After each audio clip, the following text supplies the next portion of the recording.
Obligatory long-time lurker, first-time poster. This one is about the 2 times I was almost kidnapped in the short span of 1 week. I've been thinking about this a lot in the midst of so many blatant kidnappings and sex trafficking. I closed 3 to 5 nights a week at my bartending job. I would leave work and drive home anywhere from 4 to 5 a.m. I took the same route home every night. My paranoid brain reminded me this is not the smartest move, but I was too anxious to mix up that late after working. One night after I closed, I started driving home. Lights are on, weather is clear, road is clear. A car comes flying up behind me and on a steep hill that was part of my way home. They start flashing their lights, honking their horn, swerving all over the road. There was our lane and the incoming traffic lane. Their actions were erratic and terrifying and distracting. I had just had this car in the shop, so I was confident that nothing was going to be outwardly wrong with my vehicle, that someone would need to signal me to stop. They kept flashing their turn signal, like I was supposed to just pull over on the side of the road, at 4 a.m., clearly by myself. I could make about 2 silhouettes in the car, but I still to this day have no idea whether it was a couple of 2 guys or 2 girls. I don't know. I just know I was alone, driving down a previously empty, dangerous road. They continued to flash their lights and their turn signals at me over and over again until I reached the bottom of the hill and an intersection that had a few cars at it.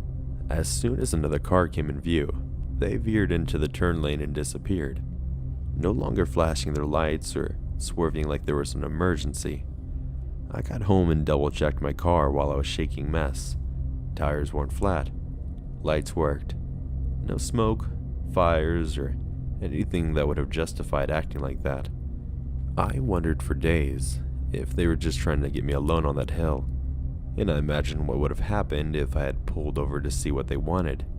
Random drivers at 4 a.m. I don't want to meet you. 3 shifts later, I'm taking the same way home. At the top of a dangerous hill is a giant bank parking lot, obviously empty at 4 a.m.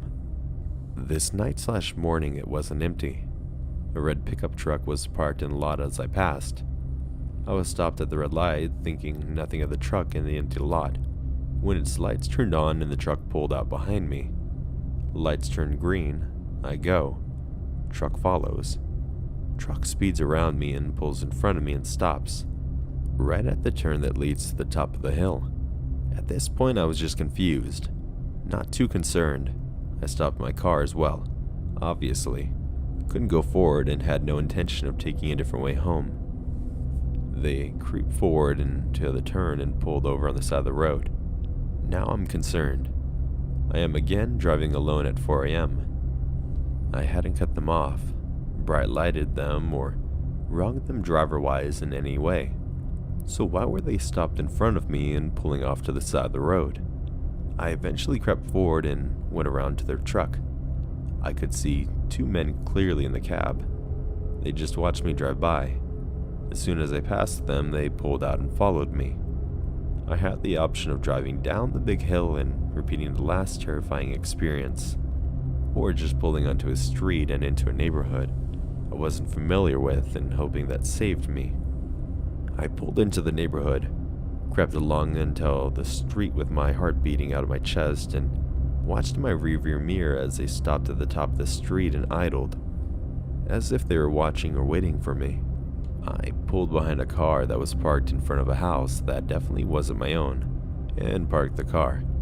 The truck peeled out, tires squealing and everything. I was and am convinced they had bad intentions. When I think back on it, I wonder if it was the same person, stalking my shifts and following me in different cars. And of course, I find myself wondering what would have happened both times if I hadn't been more aware. Whoever followed me after my closing shift, let's not meet.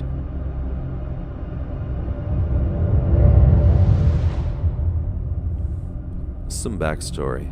My parents split when I was about 14. It wasn't a good breakup.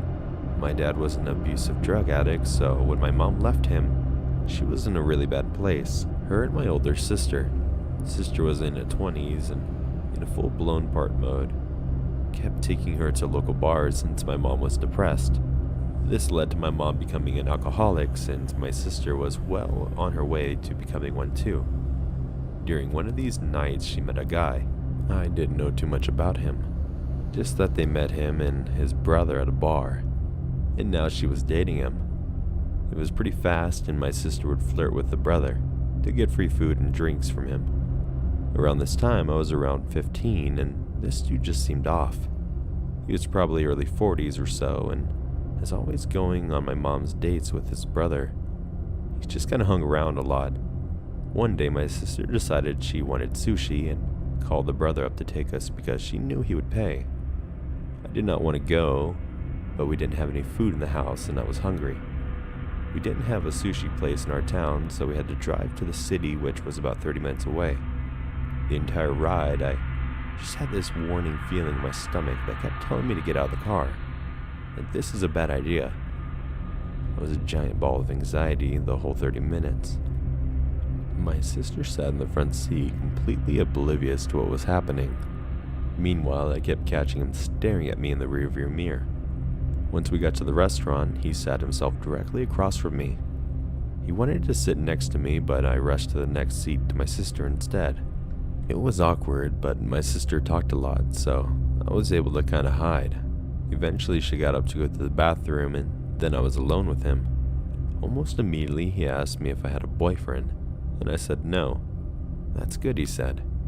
"You're too good for high school boys. They're only after one thing."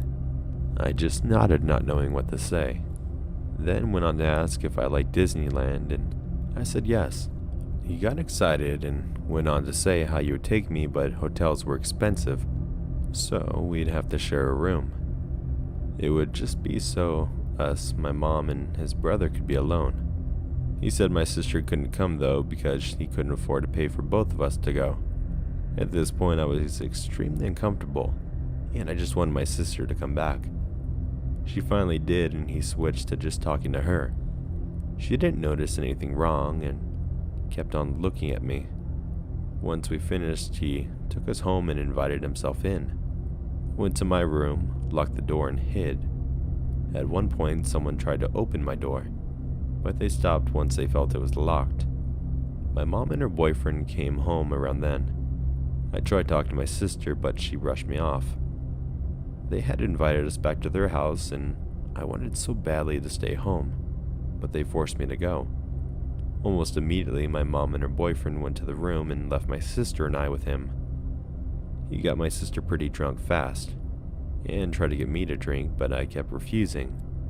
It got to the point where my sister was almost blacked out drunk, and I was freaking out because once she passed out, it would just be us. I started texting my brothers, hoping one of them would pick me up. Thank God my eldest brother responded. I told him what was happening and he needed to come get me. He showed up and told the guy that it was late and I had school, so he was taking me home. He tried to protest, but my brother was very firm about it. He loaded my sister in the car, texted my mom that he was taking us home, and then we left. My brother didn't live with us since he was about 30 at the time and had his own family, so he didn't know what was going on. I told him the full story and he got real quiet, and then waited till my mom got home. He told her off, shamed her for putting me in a situation, and told her that if it continued, he would move me into his house. My mom broke down, and then she had told me she wanted to break up with her boyfriend because of his brother. I found out that when I was older that he would sneak by the door and listen to them while they had sex. I think more happened, but my mom never talked about it more than that. She broke up with him, got a good job, and sobered up with the help of my brother. It took my sister a lot longer, but she eventually got her life together. So the creepy brother of my mom's ex-boyfriend. Let's not meet again.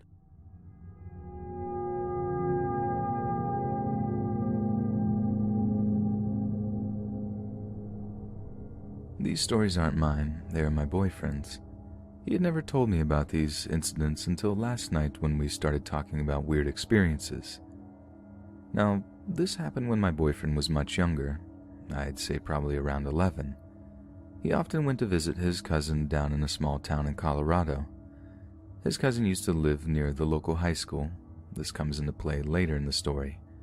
The two of them would often go on what they called midnight adventures. Basically, they would wait until the later hours of the night, then they would take their bikes out and ride around the town, going to restaurants and getting food, just cruising around town finding things to do. This particular night, they had been out for a while.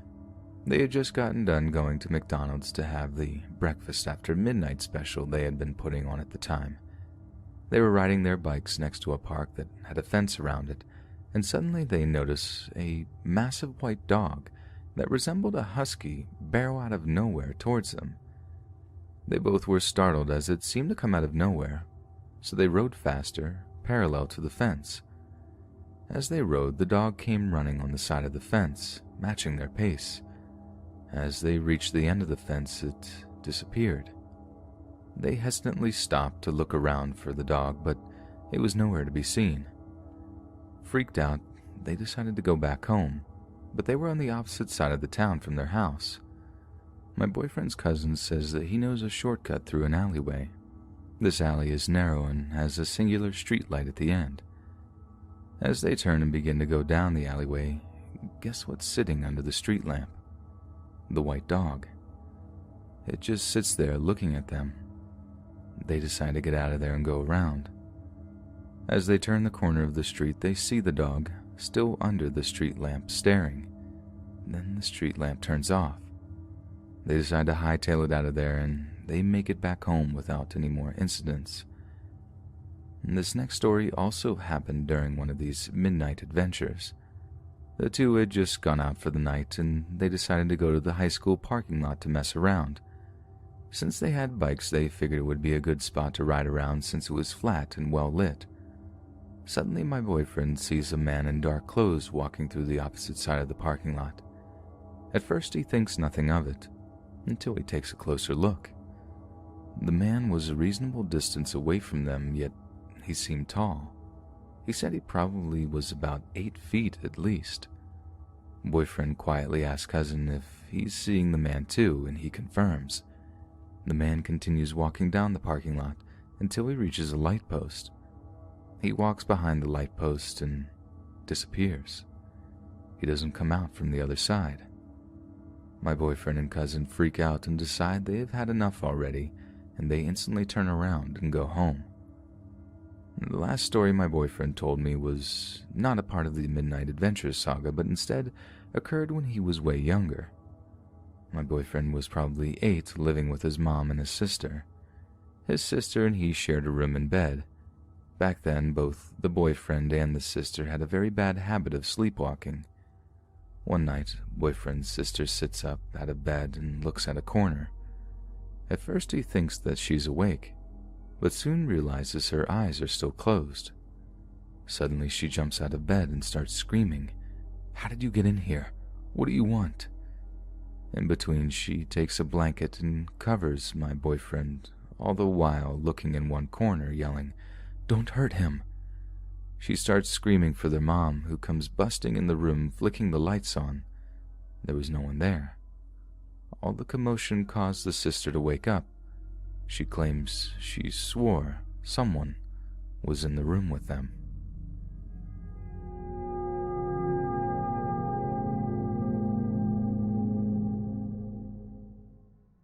A few years ago, I worked at a small local pet shop during college. I was one of 2 women who worked there, and we didn't generally work at nights together. This store kind of specializes in saltwater fish, and reptiles in particular. To have newbie reptile or aquarium people, or people just looking to learn some more, before actually getting a little companion. About a year into me working there, this one man came in and started asking questions about the bearded dragons in particular. I humored him for the first couple of minutes he came in, and answered his questions for an hour and a half to 2 hours each time he came in.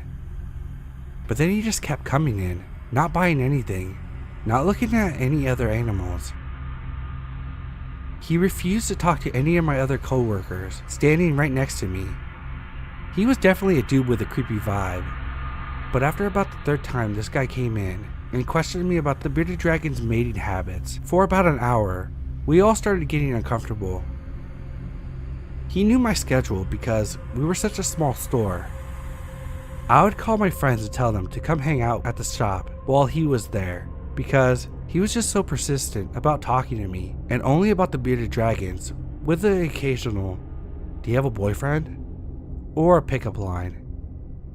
I told him that I wasn't interested each time, and told him I had a boyfriend, even though I didn't. At first, we were all pretty forgiving, chalking it up to social awkwardness, but it started to get scary when he would come in, look for me, not find me, but he'd find my car, which was significantly damaged, and obviously my car back then, and he would just hang outside the shop. My bosses and managers started telling me to hide out in the back, employees only rat mouse room when he'd come in. My friends were weirded out. I was getting very uncomfortable around him, and my coworkers were actively trying to curb his enthusiasm for coming in, but I ended up just quitting the job. Around a month later, I'm watching the news with my dad, and oh buddy, were we in for a surprise. This same guy had been escorted off his ex's property in a local town by police, came back to the house the same night and murdered her. When she didn't show up for work, her coworkers called for a welfare check. Police got there. He answers the door and tells them that his name is Zeus. It most definitely was not his real name. He lets in the police, and they found her body in the bathtub in a tarp. They also found bloody plates, silverware, and pans in her sink. He had cooked and eaten parts of her heart, liver, and brain.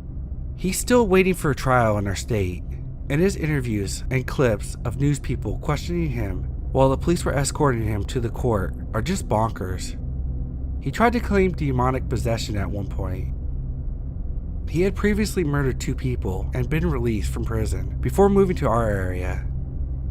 Trust your instincts about people you interact with. People are wild. Let's definitely not meet.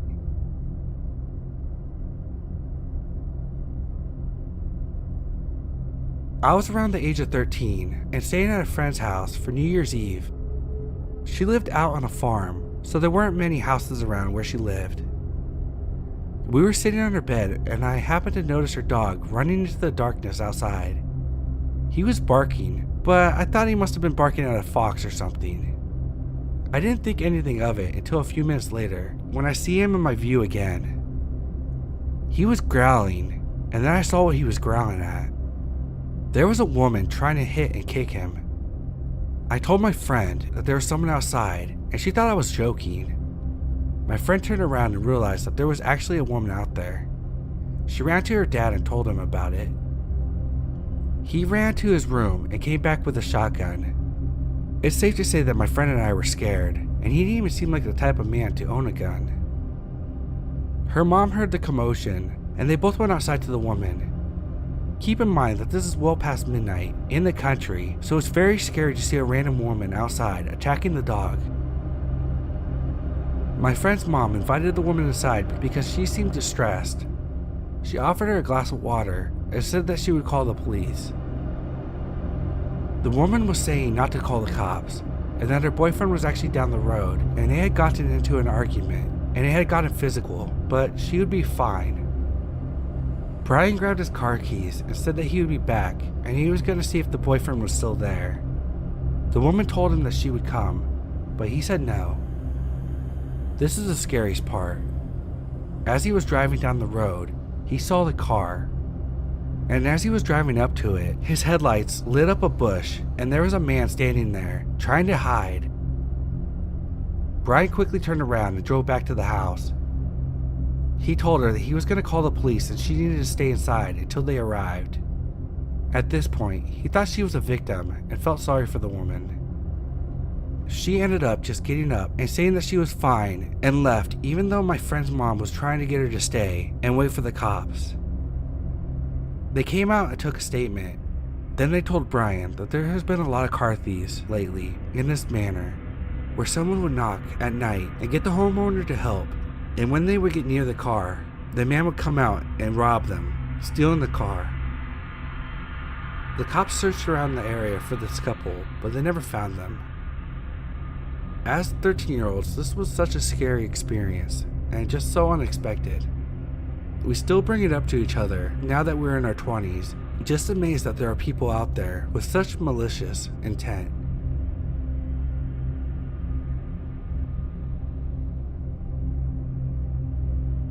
My parents lived next door to a small red house. Our backyard faces the side of their house, which has a deck and 2 large windows. Around front, there are always at least 3 cars parked outside. Oddly enough, in the 10 years I lived here, I never saw anyone enter or leave. Once when I was 12, I saw a shadow thrown against the far wall that was visible through one of the windows. When my sister moved out, I took her room. A large, open converted space in the basement, which had a door and an outdoor stairwell which led to the backyard. The door had a small window on it, which my sister covered with a Pulp Fiction poster. I redecorated and replaced the poster with some of those sheer half-curtain things. The way the room was set up, if I was laying in the bed or sitting on the couch, I was facing the door. When I first moved down there, I noticed that sometimes at night, I would hear the sound of leaves crunching in the stairwell. I chalked it up to my cat, who liked to roam the neighborhood. I had no reason to suspect otherwise, until a few weeks later. One night, when my parents were away on business, my boyfriend and I were sitting on the couch smoking. Suddenly, he got really stiff and was just staring at the window. I asked him what was wrong and he said, "I just saw a camera flash." I kind of just laughed it off and chalked it up to him being high. Who would want to take a picture of 2 people getting stoned? Still, the seeds of the paranoia had been sown, and it wasn't easy to get settled down for sleep that night. I kept looking at the gap between the curtains. There was no light at the bottom of the stairs, so if someone was really down there, I'd be none the wiser. At around 3, I heard the distinct sound of leaves under heavy boots. Definitely not a cat. I don't know what made me decide the best course of action was for me, standing all of 5'3", to confront the potential stalker myself. I didn't even put shoes on. I threw the door open. There was no one in the stairwell, so I ran up the stairs into the backyard. Standing there was a man in his mid-40s, maybe 6 feet tall, wearing one of those mechanic jumpsuits. He was holding a clunky, outdated digital camera. We stood there for a second just looking at each other. He seemed confused to see me. After what felt like an eternity, I remembered how to speak. "What the fuck are you doing?" My voice seemed to startle him, and he immediately turned. He ran through the backyard towards the red house and into the dark. After that, I didn't see any strange flashes of light or hear any crunching of leaf noises. It really freaks me out to think how many nights he could have been standing out there in the dark, watching me.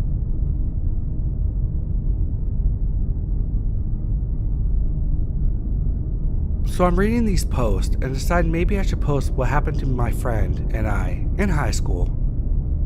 I was in 10th grade and we had a 4-day weekend in the winter. Her cousin was older, in her 20s, and had a small house about 2 hours away in the country. She said we could spend the weekend with her. It was pretty rural, very beautiful and quiet. One gas station that had Krispy Kremes delivered daily. We go up there to get our donuts and come home. A very short drive, maybe 2 minutes. We had a good time, watching movies and such, and went to bed around 1 a.m. The bedroom we stayed at had 2 windows with those cheap plastic blinds, and one had her bed beneath it. We lied down, and my friend falls asleep very fast, leaving me to a quiet house. As I'm drifting off, I hear very soft, almost imperceptible, slight dragging sounds, followed by a small crunch.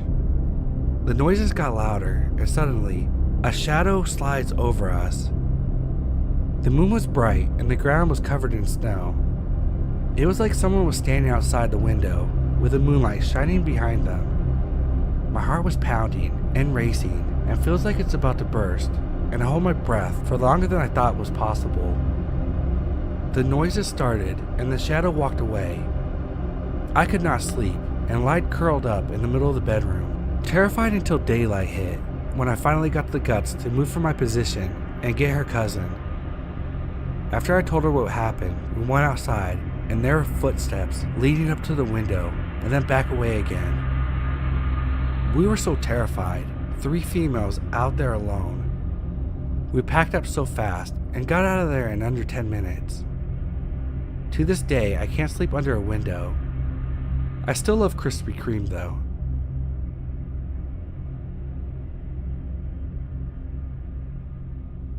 I was 21 years old at the time, and I was having one hell of a summer. I had taken a break from my college courses and started working a full-time and a part-time job. I worked part-time at a grocery store, which is where I met a lot of people, and got to even go to some parties with some of these people. I was the type of person that if you put a drink in my hand, then I was going to be smiling and having a great time. I never wanted to cause trouble with anybody. It was about mid-July, and I had just gotten off work at the grocery store. I called my buddy up that worked at the store with me to see if he wanted to grab a drink or two. He said that he was going to go to someone's house party instead of a bar that night, so I decided to meet him there. I went home, changed clothes, and proceeded to drive out to the party. It was about 10:30 p.m., and I had to drive out to this swampy-looking area surrounded by trailers and a dirt road for several miles. I remember turning onto this road where the house was located, and I saw about a quarter of a mile ahead of me a pickup truck with its emergency flashers on. I took a quick look at it and thought maybe it was my friend's truck because it looked familiar. I drove up to the truck and saw a guy sitting in the driver's seat with a girl in the passenger seat. I told him that I had mistaken them for someone else and asked if they were okay. The man looked like he was already boozed up and looked at me with a drunken smile, stating, "No man, I'm fine. I'm just trying to figure out what's going on myself." Once I checked to be sure that they were okay, I went about my business and drove to the party. It was the last time I spoke to that person. I arrived to the party shortly thereafter, and looking back at it now, I wish I had never got out of my truck and set foot on that property. There were people standing around chatting in the front yard while another guy kept yelling back at someone in the trailer. I guess an altercation or disagreement had taken place before I got there, because all I kept hearing was someone saying, "I'm gonna fuck that motherfucker up if he sets a foot around here again." I did my best to ignore all of it and went inside to play beer pong with some people I knew. I wasn't looking for any trouble that night. I just wanted to drink beer and chill. As I sat on the couch enjoying my cold one and bullshitting with some of the guys, I saw this heavy-set guy storm back into the house and walk down the hallway. When he came back, he had what appeared to look like a rifle and a shotgun in his hand. He came back in, and for some reason, I introduced myself to him. He stared me down for a while, puffing on a cigarette. My hand extended out to him, and he didn't shake my hand. Instead, he pulled out his pocket knife and flicked it open and said, "Name is Billy, and you best be on my good side, 'cause I ain't no one to fuck with." I remember after he walked away, I hurried up, finished drinking my beer, and drove back home. Something about that night was a little unsettling to me. I don't know what it was, but something didn't seem right. A few days passed, and I was on my way to work. I had to stop to fuel up, so I stopped at a convenience store and went inside to pay for gas. When I went in, I saw the newspaper rack over by the counter, and when I went to go look at it, one article was titled, "Man Found Dead Near the River." The article title wasn't what gave me chills. It was a picture underneath the title. It was a man I saw parked outside the road that night when I was heading to the party. People believed that someone had murdered him, and to this day, I don't believe the case was ever solved. I think back on that night sometimes, wondering if I was just at the wrong place at the wrong time. But I also think someone at that party had to have some involvement with the killing of that man. Sometimes I wonder if Billy was the man who murdered the guy. but I don't know. What I do know is, after that incident, I was very careful about who I hung out with on the weekends.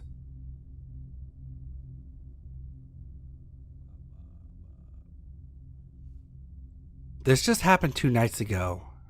I'm not over it. I was working in my bedroom, which is where my desktop is set up. It was about 12:45 when I decided to wind down for the night. My husband had gone to bed around 9 p.m., but offered to take the guest room so I didn't have to stop working. He's awesome. Typically, when this happens, my husband takes the dog with him. So imagine my surprise when I turned off the lights and saw my pup crawl out from the other side of the bed, give a big stretch, and come up to me. It was now 1 a.m. on the dot. I turned on the patio light to let the dog out to go potty. She is older and tends to wake us up in the middle of the night to go. I thought I would prevent that from happening.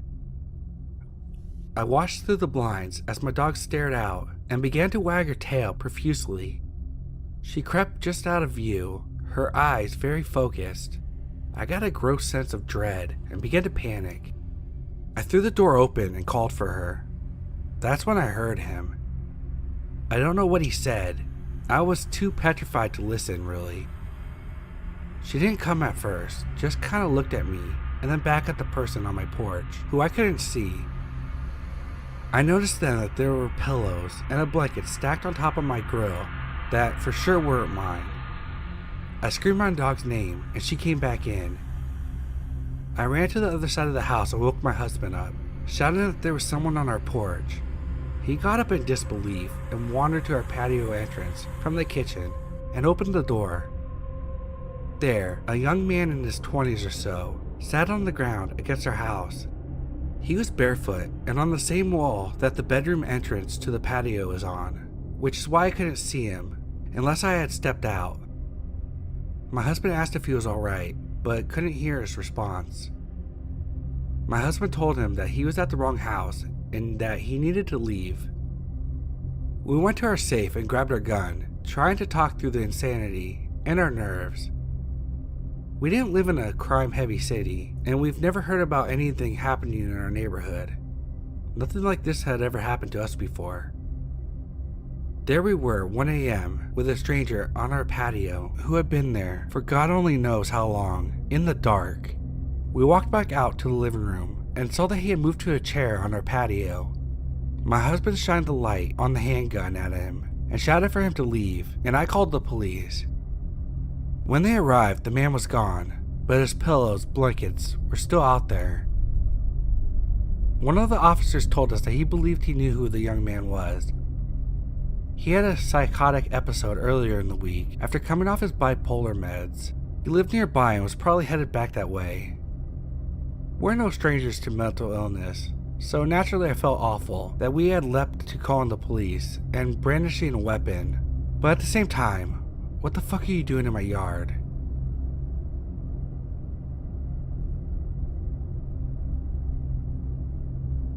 When I was in 3rd grade, there's this girl in my class.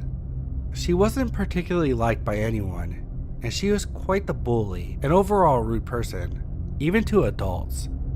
She was known to have anger issues and get mad at people for what seemed like no reason. I was no exception. Her name was Carly. She had been mean to me in the past, but that didn't deter me from going to her house one day, after she had been nice to me all day at school. Naive, I know. So before leaving school that day, I called my mom to ask her if I was allowed to go to Carly's house. She said yes, and to call her when I got there, so I could give her the address.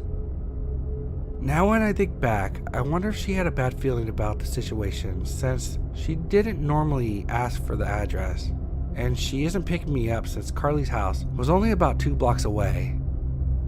When I get there, after calling my mom of course, Carly insisted on making me look pretty, aka wetting my hair and brushing it. I let her. Then she told me to close my eyes and that she was going to take me into the living room. I closed my eyes and she began to guide me towards the bathtub. We were already in the bathroom, so the tub was a solid 2 feet away from where I was standing. I opened my eyes just enough to see where she was guiding me. My foot hit the side of the tub, and I said that this doesn't feel like the living room. She said it was, and that I just needed to step over the gate. I tell her that I know that this is a bathtub. She stops trying to get me into the tub and brings me to the kitchen instead. She says she's gonna make cereal. I was standing behind her when she reached into the dishwasher and said she was grabbing a spoon.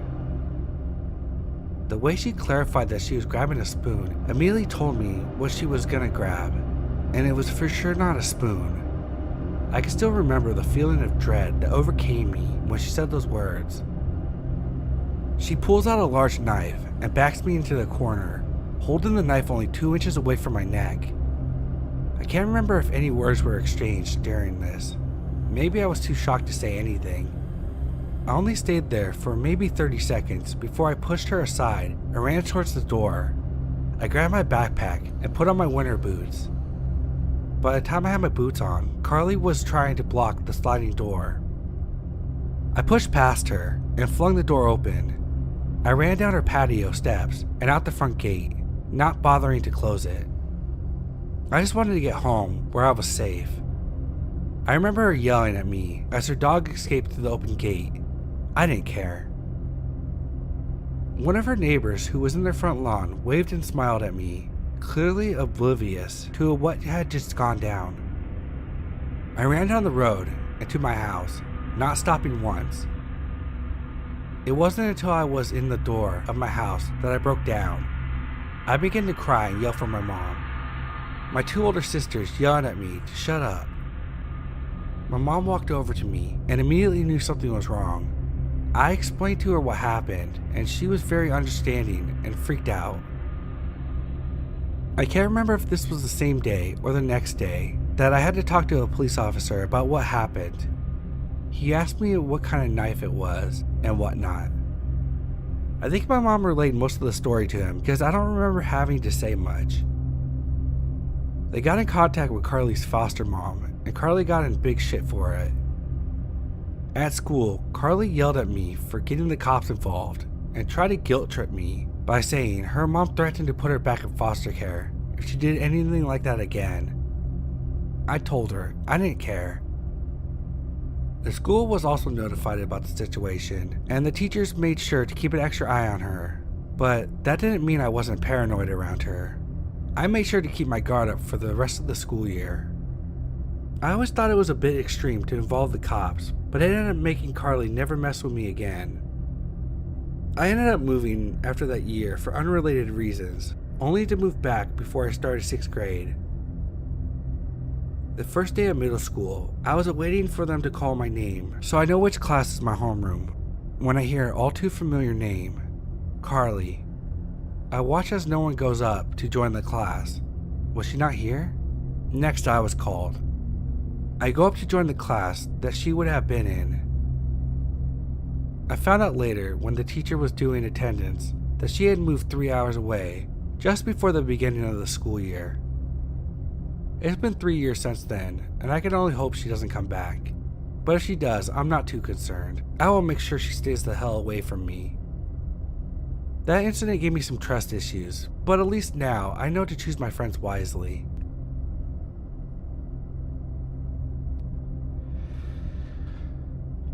I was vacuuming my house at 9:30 p.m. with my music playing when I get a knock at my door.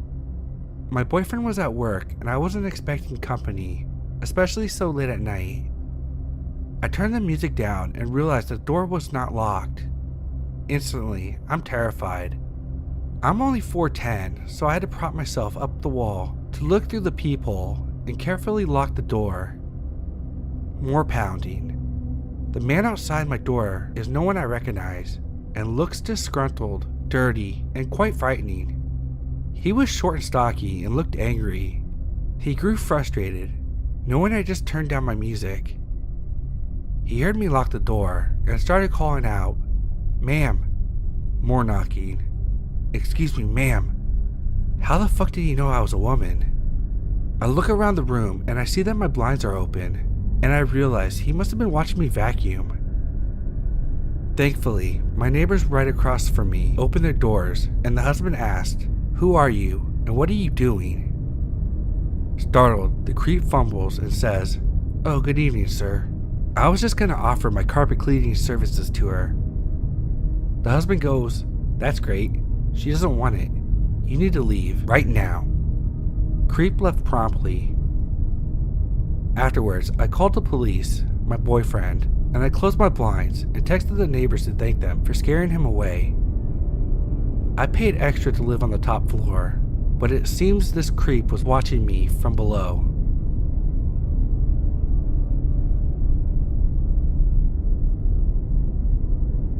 So this happened last night. At 2 a.m. I hear my door open, and it was a really dark room, so I thought it was just my roommate. Well, the person walks straight to my laundry basket and starts shuffling through it, as if looking for something. I sit up and say, "Hey, is everything okay?" No response. The person then proceeds to walk back out of my room and close the door behind them. I get up and open my door to see my roommate's boyfriend staring at himself in the bathroom mirror. I again ask if he's alright, and no response. I just closed and locked my door and got back in bed. This morning I told my roommate what happened. Her boyfriend had left for the day, and she said that she found my towel and bra in her room this morning. Basically, he was sleepwalking, but it creeped me the fuck out.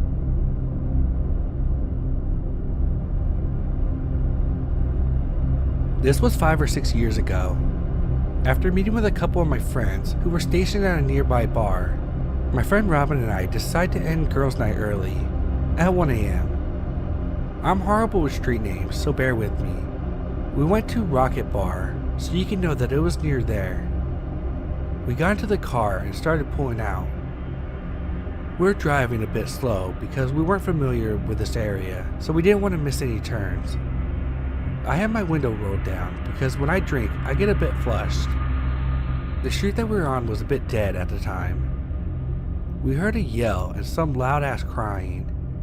It was clearly a lady's voice, so we slowed down to see what was going on. Robin was driving and I was in the passenger seat. On our right side, we saw a lady stumble out of the street, holding her chest and crying. Robin locked the doors and cautiously rolled her window up, leaving it only an inch open. Thank God. The lady came right up to the window and said, "I need help." I asked, "What's wrong, honey?"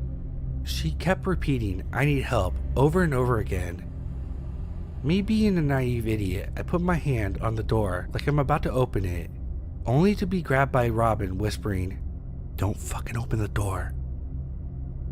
The lady, who had been mumbling "I need help" repeatedly, like she was slurring, saw Robin stop me, and her eyes opened wide as hell, and she started yelling, "I need help!" We jumped at that, and said, "How can we help?" She shoved her fingers in the cracked part of the window and screamed, "Let me in!" We started yelling, "Stop that!" and she started yanking at the door handle. Robin said, "Oh hell no," and we started pulling away. I shit you not, the next 30 seconds was fucking terrifying. The lady yelled to someone, "They're leaving," and we saw 2 guys run out from a car parked a few cars behind us, on the right. Robin sped away, like a scene from an action movie. We looked in our rearview mirror and saw that the 3 of them were standing in the street. Ladies and gentlemen, please be careful. I can't imagine what would have happened to my dumbass if it weren't for my friend. I know it's in some of us to want to help, but there's a lot of evil people out there who disguise themselves to be in harm. Be aware of your surroundings and always lock your doors.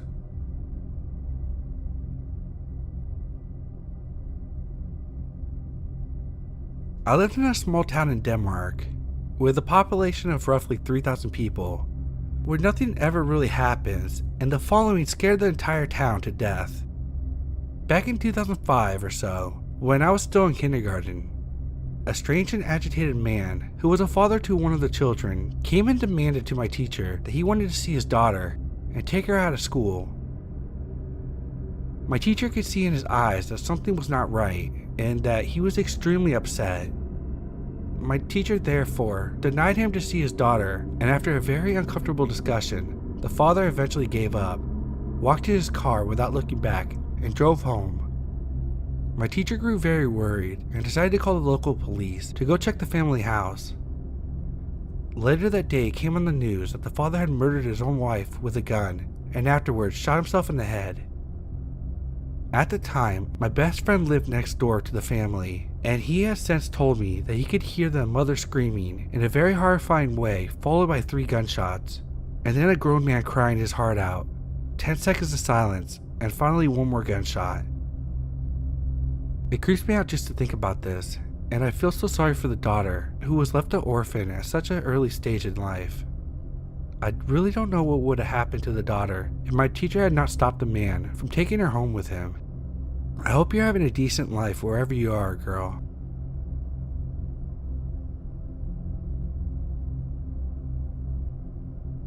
I'm just gonna get right into this. I am now 27, and this happened when I was about 11. I lived in a pretty large city right next to City Park, and in not such a great part of town. Lots of homeless people drinking in the park after dark, and lots of drugs and gang members were everywhere. But as a kid I didn't know better, however, my mother should have. She let me go out after dark. I would walk around town all the time, plus I had a habit that every day I would walk about 4 or 5 blocks to the gas station, called the CGS, to get a big fountain drink. While my friend had came home with me on the bus that day, it was a public bus. So we get out, run inside and ask my mom for a few dollars for some soda, and she obliged. We spent the walk down to the gas station listening to music on a crappy CD player and goofing off. On the way, we noticed a group of homeless men sitting in a gazebo near the sidewalk that we were headed up. They were drinking at the time and looking at us strangely, so naturally it gave us the creeps. We crossed the street and didn't think any more of it. We got our delicious fizzy drinks, made some jokes about the sign that said, "No shirts, no shoes, no service," and headed home. On the way back, we stayed on the sidewalk that didn't have the gazebo. We were about 3 blocks from our home, when my friend poked me and said, "Hey, that guy's following us." And that's where my ears picked up a distinct sound of footsteps behind us. I remember watching something that said, if someone's following you, to cross the street. So we sped up a little bit and crossed the road. He sped up and followed us. We were on hiding alert now, so we sped up again. We were pretty much speed walking at this point, and we crossed again. Halfway through the road, we heard him yell, "Hey, hold up." We didn't listen, we just kept going, and of course he followed us. And at this point, we started to flat out run. We ran maybe a block back to my house, and he stopped following us right across the street, where he promptly veered off to the right. We were so freaking scared, to the point that we were hysterically laughing and crying in the middle of the courtyard. I think I hyperventilated or something, because I had dropped my giant 64-ounce soda and spilled it everywhere, then promptly threw up into the puddle. Directly after, I had a few minutes to calm down, and I had this jolt of memory as to who the guy was. 2 or 3 weeks ago, I celebrated my 11th birthday, and my family had thrown a big party where they invited a couple of homeless guys to hang out and eat some barbecue with us. This was one of the men who had been invited, and his name was Sticks. We laughed the ordeal off and thought we were dumb for overreacting because, duh, we knew him. However, sometimes I think about this, and all I can wonder is why this man tried to start a conversation with a kid you don't know except from a small birthday bash. He never even talked to me at the party. All I know is I'm glad we didn't stop and talk to him at the park. To the creepy guy chasing 2 11-year-olds, let's not meet again.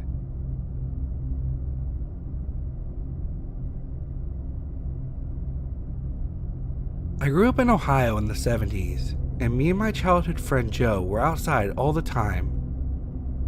Joe lived on a farm that bordered a pretty big forest, and my parents would drop me off in the morning and we would stay in the woods all weekend.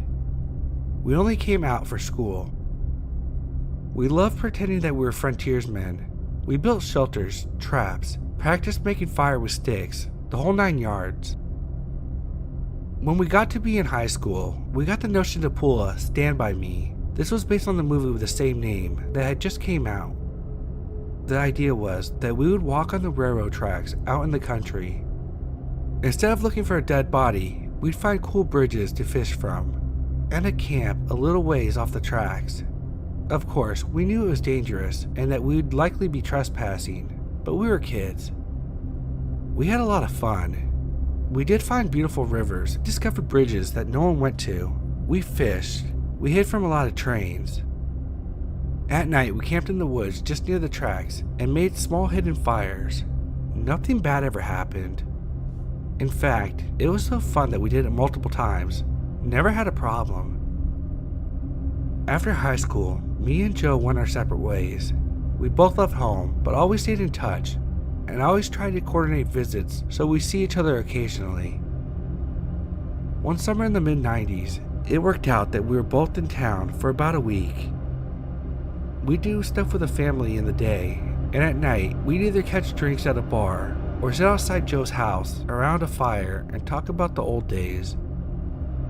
One night, Joe and I got to talking about our Stand By Me trips. Well, nostalgia and a beer are a hell of a mix, so we decided to take a day, walk the rails, camp for one night, and walk home. The day came and we started out early in the morning. We had my wife drop us off at the old spot where we used to start, right outside our hometown. She thought this was absolutely crazy and made sure to mention it. When she pulled away, Joe suggested instead of walking our usual route, we'd take the opposite direction, just to be adventurous. We knew the land well, and we had a map, so I gave it a what the hell, and we set off. The day went fine. It was fun and a little sad, but in a good way. We found a bridge and sat on the edge, smoked a joint, and moved on. We had no fishing gear, but we had brought some canned food and other stuff. Before the night started to set in, we picked a spot to camp. It was a thick forested area, trees on every side of the train tracks, so it felt like you were in a tunnel. We had brought small hammocks to sleep on, but before we set them up, we decided to do a little scouting of the perimeter. Now, this is what we used to do in the old days. We'd walk around the area for a little bit to make sure some dude's house wasn't just over the hill and we were actually camping in their yard. We walked around maybe 100 feet or so in the woods, up a small incline. We figured if we didn't see anything from the top of the short hill, we'd be fine. But when we get to the top, we see an old building down at the bottom, about 100 yards into the woods. It was barely visible.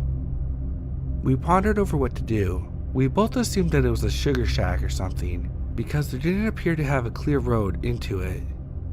From where we were, there didn't look to be anyone in it either. All was quiet, no movement could be seen, no lights. We decided to walk a little closer just to make sure.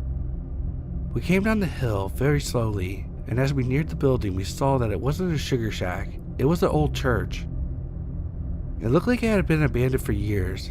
It was a sagging building whose wooden planks were almost black from the years of moss and rot.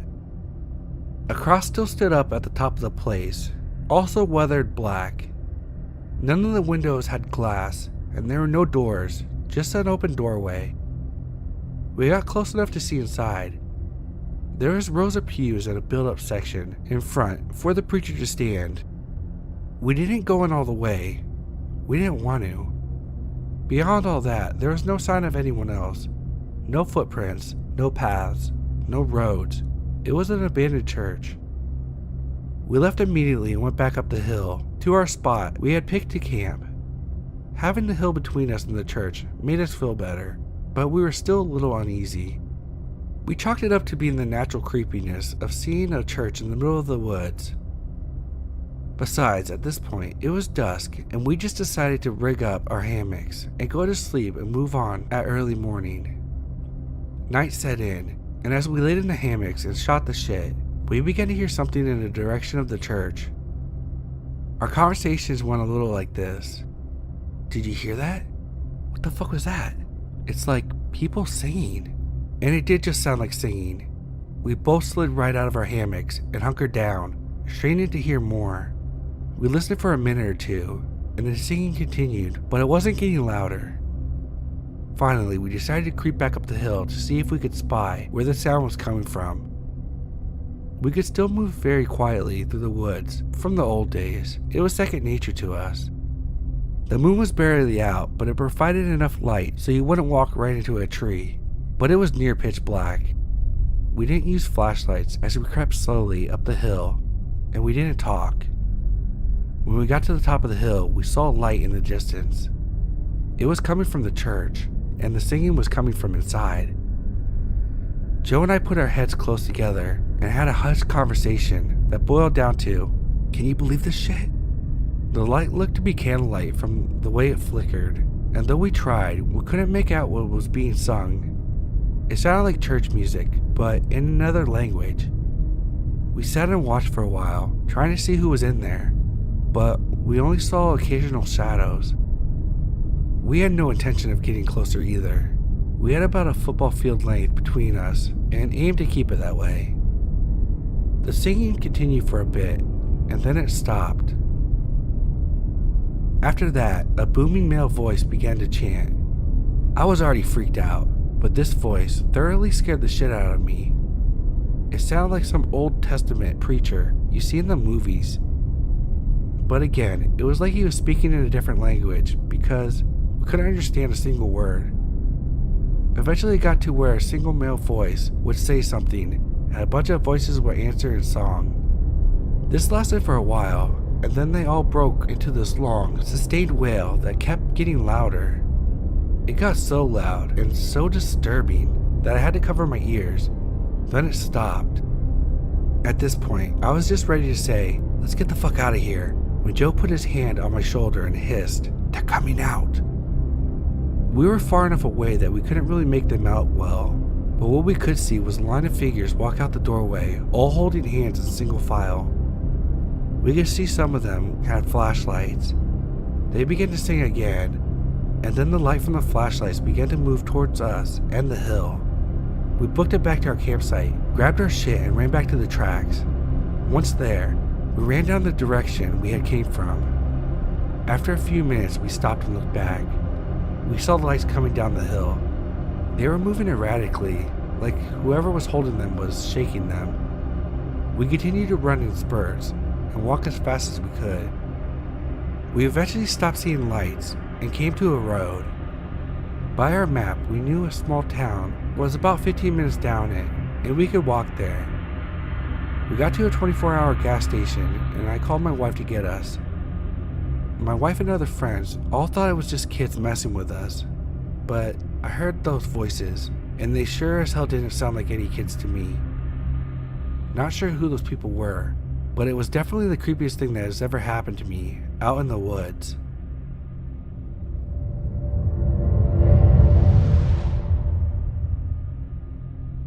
Bye. Only 3 more hours left until I need to start getting ready for my long day of work. I leaned back in my chair and cracked my neck as I heard the tension being released from in between my vertebrae with a few satisfying pops. I contemplated crawling into bed and calling it a night, but my overstimulated brain was still rushing after several hours of scrolling through endless tweets, half-reading Reddit posts, and hitting the next recommended videos on YouTube. I eventually found myself in the deadly cycle of switching between the homepage and the inbox page on Facebook. I reached across the table and took a long swig of my now flat Pepsi, and then lurched as I felt a trickle running down my chin and onto my exposed keyboard. Quickly using the sleeve of my hoodie, I frantically wiped off the keys that the sugary liquid splashed onto. I cursed under my breath. I really need to stop snagging out my computer. I thought to myself as I observed the many crumbs scattered in between the keys. I pulled my sleeve up over my thumb and dabbed it twice onto my tongue and began to scrub in between the keys. Hey, don't judge me. I'm sure you've done the same before, too. After looking over my somewhat cleaner keyboard with satisfaction, I looked back onto the screen. A massive jumble of letters were strewn across the Google search bar as a result of my late-night keyboard scrubbing session. I briefly considered Googling my name for the 3rd time that night, but then decided that those 3 hours of sleep might just be enough to get me through my next 8-hour shift. As I was about to stand up, a small square suddenly appeared in the corner of my screen. It was plain white with a red frame with bold letters flashing from blue to red, reading, "This link will disappear in 60 seconds. Below, a small timer began counting down from 60 to 59 to 58. I grunted in amusement. Nice try, I thought to myself. Probably some low-budget website or internet scam trying to trick me into taking their surveys or giving out my credit card information so that I can win that free new iPad. The numbers counted down from 40 to 39 to 38. As the numbers counted down, my curiosity of where that link will take me began to grow. I hovered the mouse over the box and then stopped myself. What if clicking this link would install some malware virus onto my computer? I have already had a computer virus once before after pirating a whole season of Rick and Morty onto my computer. The numbers continued to count down from 24 to 23 to 21. I reached for the top of my screen and began to close it. What if the FBI was trying to bait me into clicking a link that would take me to an illegal website? Just as the screen was about to meet my keyboard, I stopped. What if it was really a once-in-a-lifetime opportunity, and by clicking this link, I could get the chance to view something no one has ever seen before? The thought of never knowing where that link would take me is going to drive me crazy, and I could surely see myself losing sleep over it. I slowly lifted my laptop screen again and saw the numbers count down from 5 to 4 to 3. I gritted my teeth and cursed my overactive imagination and gullibility. I reached down to my mousepad and clicked the link just as the timer reached 1. A new tab appeared on my screen as what looked like a video began buffering. I held my breath and braced myself for disappointment. I hoped to God it wouldn't be some kind of really messed up porn.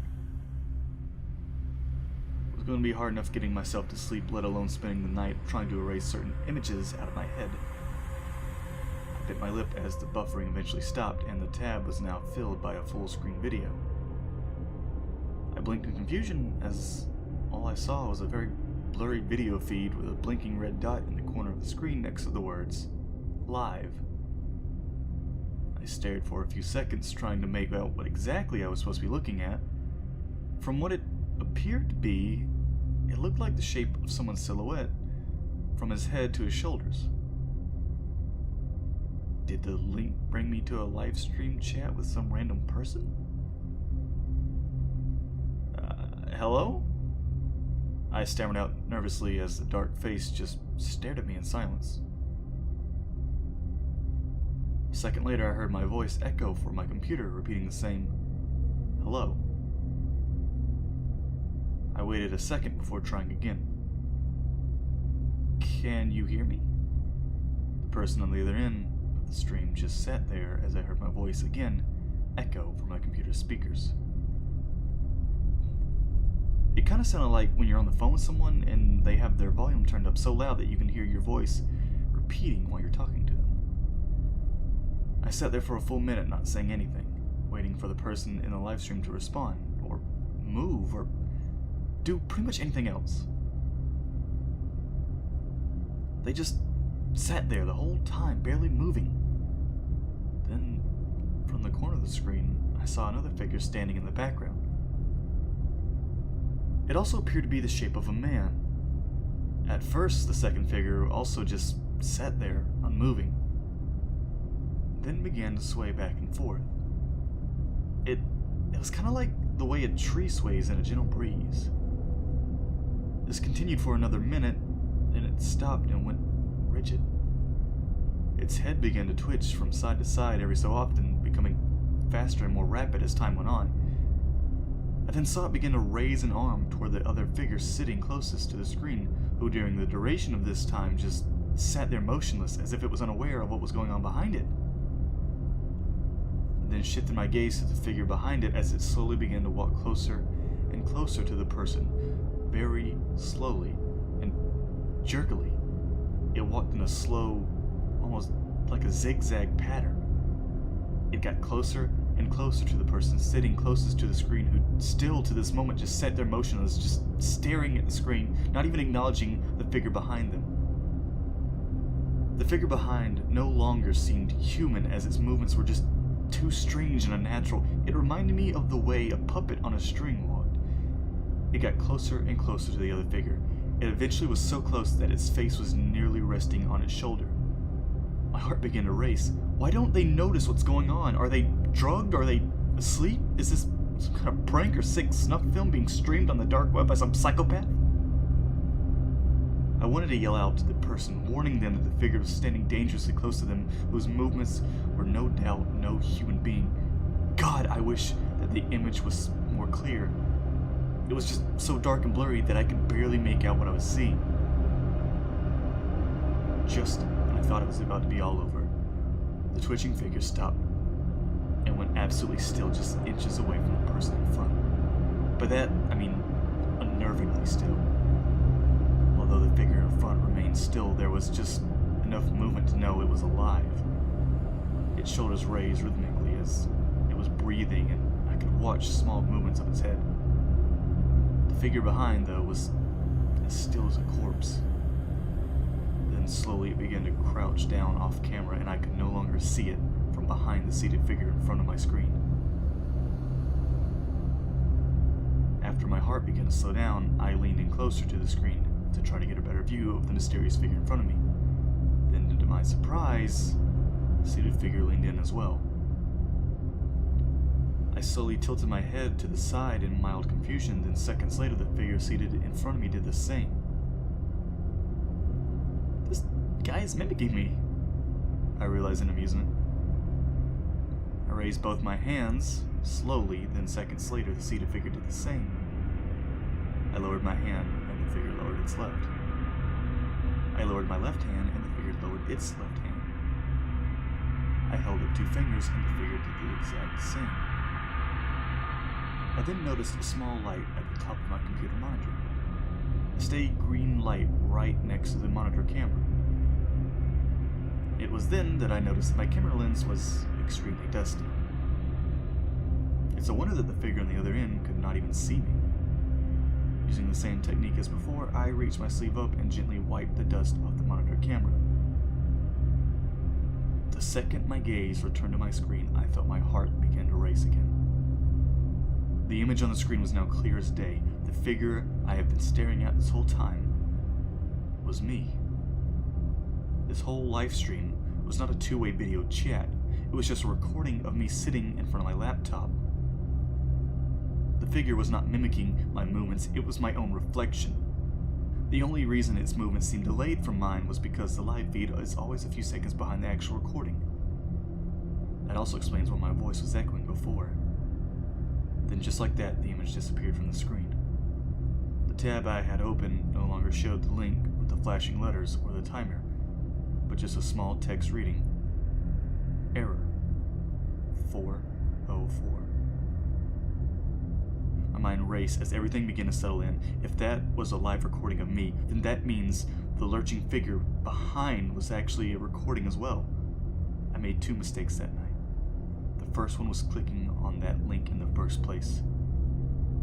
The second was turning around afterwards.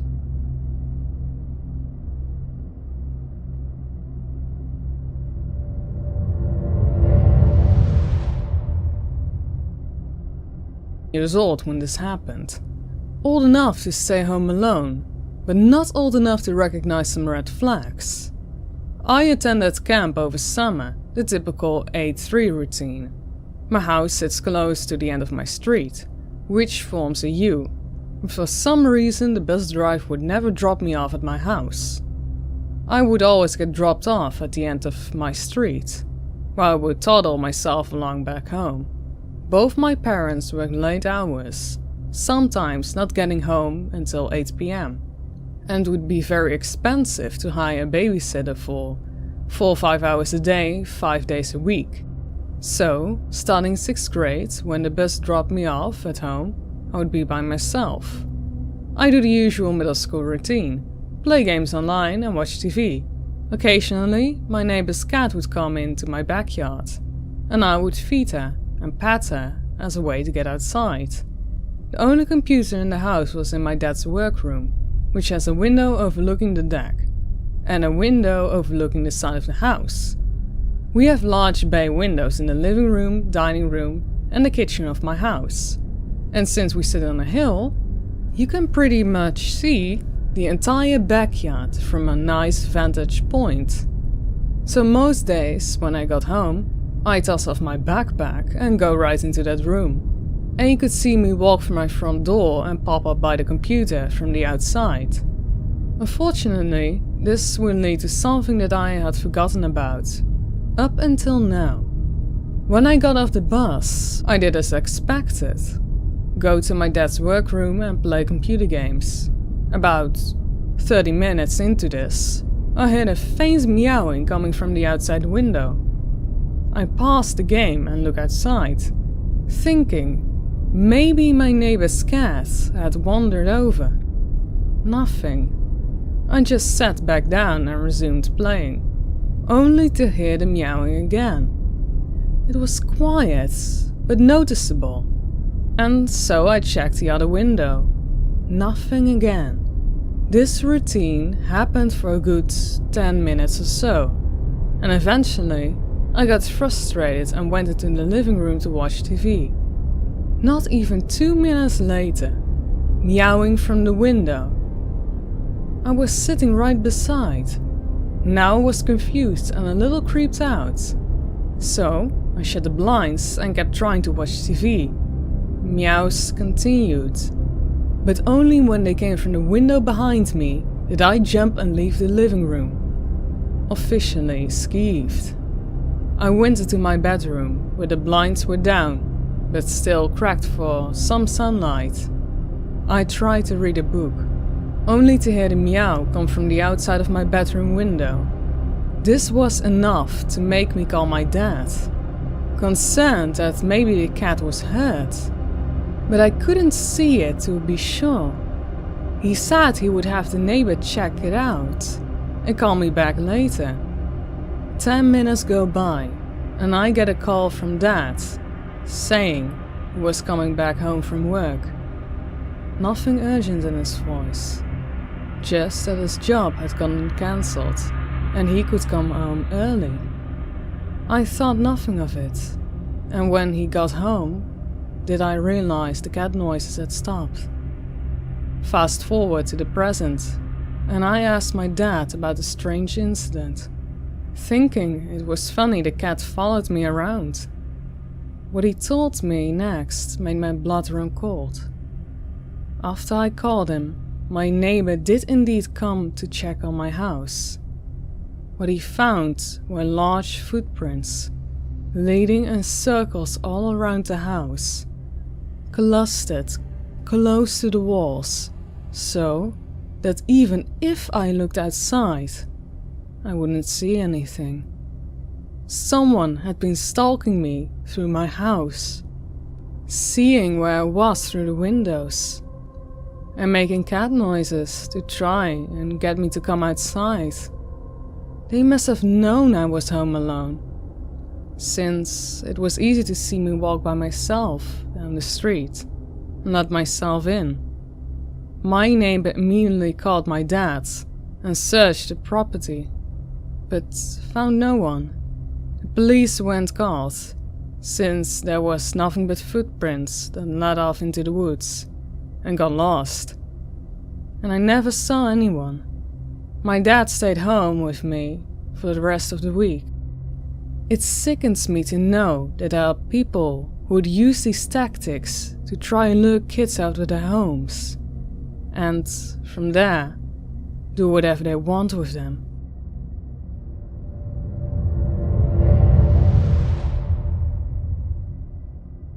I'm 17 years old, and it's still happening now. At 17, I felt lost in the world and stuck in a job I disliked, with work colleagues that didn't like me. This had to do with my accent, as I was quite well spoken, so they thought I was a rich kid. It all started on a Friday after work. The factory I worked in had half a day on Fridays, so I would work just spend the rest of the day wandering around in the city I lived in. It had been a tough day of the relentless mucking, and I was reaching my breaking point. And I went looking around in the city, looking for a new job.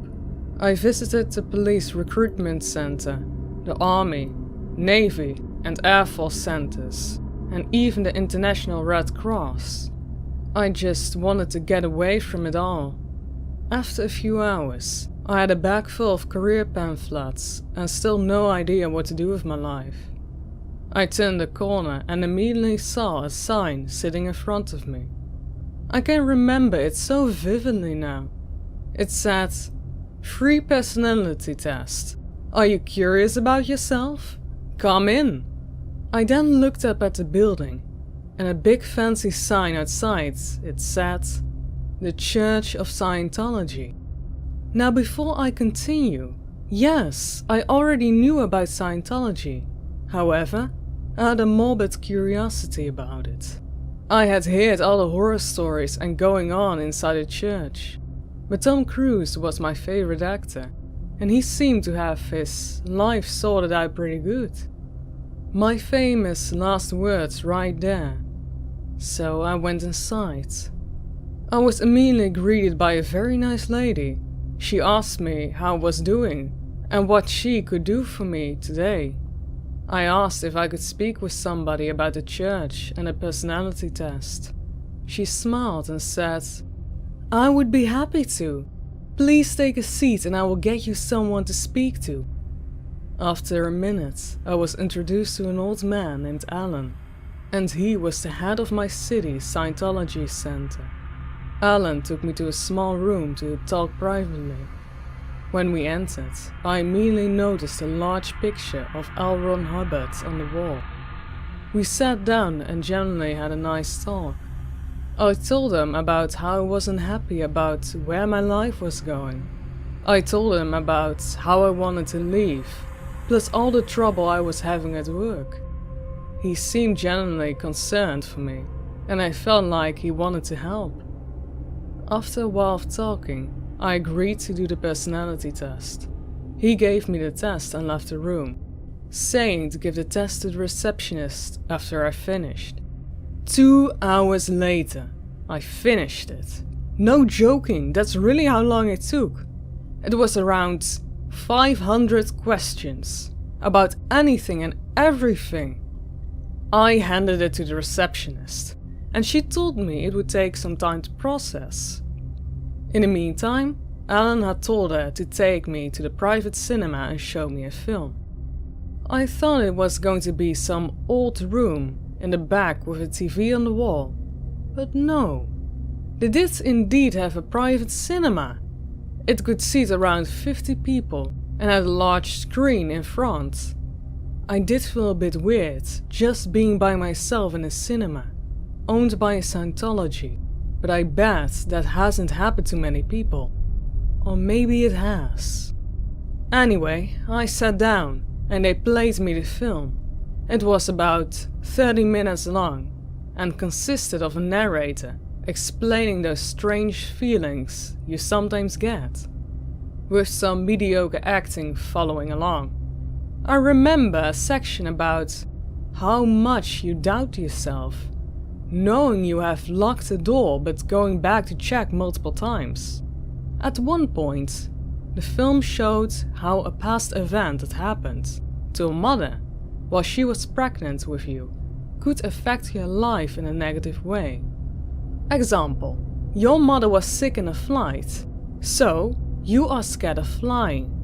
I also vaguely remember something about rotten eggs and how much an event involving them can hurt you. I know it sounds absurd, but in some ways the film really made sense to me. When the film was done, I was taken to Alan's office and he told me my results. He told me I was extremely depressed, one of the most emotive people he had ever met, lacking cognitive thinking, and I was a waste of talent.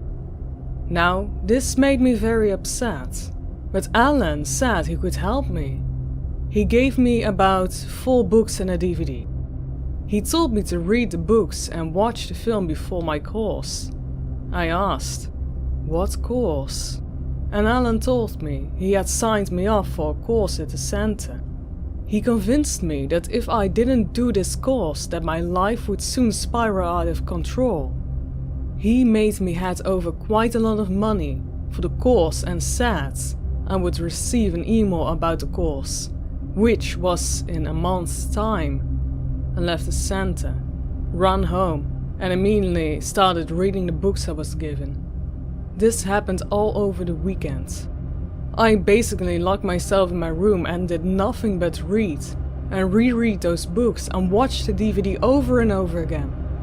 Over the weekend, I began taking notes about myself and my family.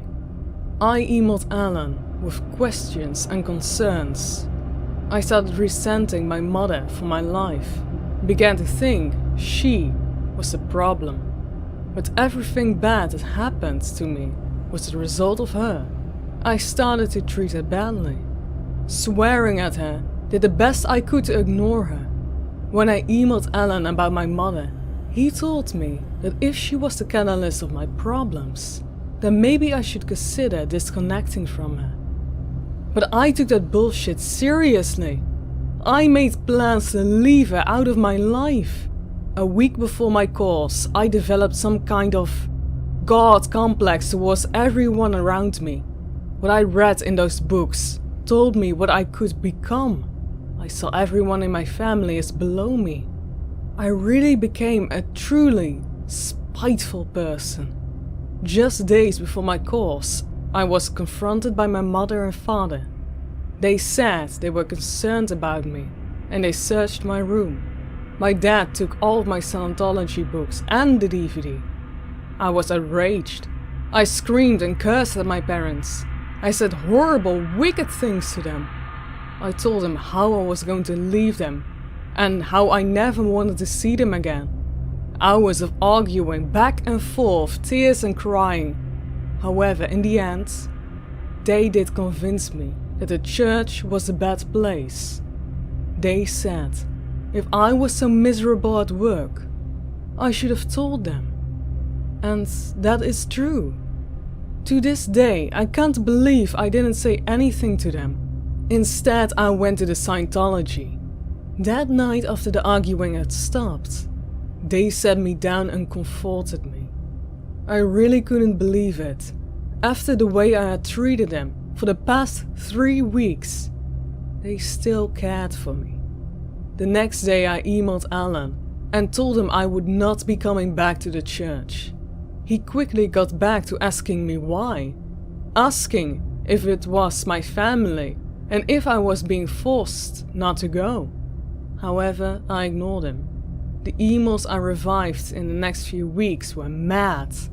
He told me stuff like I should leave my family now and I could stay at the church.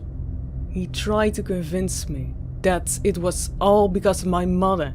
He even emailed me to say something along the lines of he won't be surprised if he reads in the papers that I was found dead by suicide. I'm very sure he crossed a line there, but I just kept ignoring him. The strangest email I got was one in binary code. 0011011011. This and 100010101110. That! I used a binary code translator, but it all came back as mixed up letters and numbers. None of it made any sense. I eventually blocked him. It still hasn't stopped. About 2 or 3 times a year, I will get an email from the church. It's either asking how I am, or asking about my family. When I get them, I immediately block the email address. But they just keep coming. It's always someone new, saying they heard about my case, and they are worried about me. The whole reason I'm writing this is because I just got one the other day, and I thought it would make a good warning. Please, I beg of you, do not go to the Church of Scientology Center. If they can make me into a spiteful degenerate in a few hours, then what can they do with a person in a few months or a year? If anyone has an idea how to block an entire religion, cult from my email, then please let me know. And if you're lost in life, sad or upset, then please talk to your family, friends or a doctor. When you are down, don't let others make you into a monster. Take it from me. After this event, I got help and I'm happy, confident person now. Thank you so much for reading and have a great day. Oh, and Alan, if you're reading this, you made me into a monster, so for your sake, let's not meet again.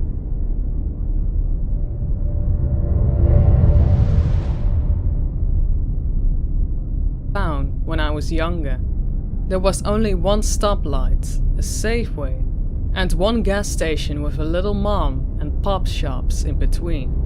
I lived 35 minutes out of town on a street with only 5 other people on it, all in good walking distance away from each other, meaning you couldn't see your neighbors out of the window. I was only 10 or 12 at that time, and my older brother, who had received his license, recently wanted any excuse to take the car out, and me, being an annoying little sister, always begged to tag along. I can't remember what we had gone out for, but it was around 11:30 at night, and we had just turned on a long winding street. I lived in a PNY, so the pine trees towered over you and can sometimes give you the feeling of being enclosed. And it was a particularly foggy night, so visibility was limited. I was looking towards my brother from the passenger seat, not paying attention to the road, and all of a sudden, my brother slams on his brakes hard enough. I nearly hit the dashboard. I had my mouth open, about to yell at him, when I see his face, petrified with an expression I couldn't pinpoint. His lips were pinched together, nostrils flaring, and I could hear his breathing. His eyes wide open and locked on like a missile on his target. I finally allowed my eyes to follow his gaze. In the middle of the street, low fog on the road, were 2 individuals in black robes, with the hoods on. These robes were the real thing, just like Grim Reapers. Wider at the opening of the sleeves, and a hood completely covered their faces, so we couldn't see anything. We sat there for what felt like forever, just staring at them in our headlights. And then they start to walk towards us. At this point, my scared shitless little self had both hands on my brother, shaking his arm violently, back and forth screaming, "Lock the doors! Lock the doors! Lock the doors!" He cries out, I am! He pressing the lock button, we hear a resounding sound.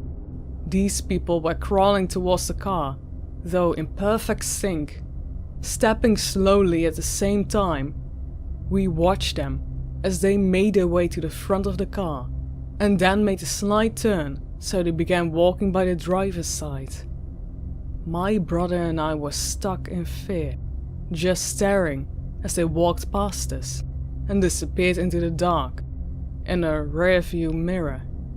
We sped home and freaked out, telling our dad everything, and then called the cops who reported multiple sightings of these 2, and then they instructed us not to confront them. We never heard or saw anything about them again. But creepy cult members? I hope we never meet again.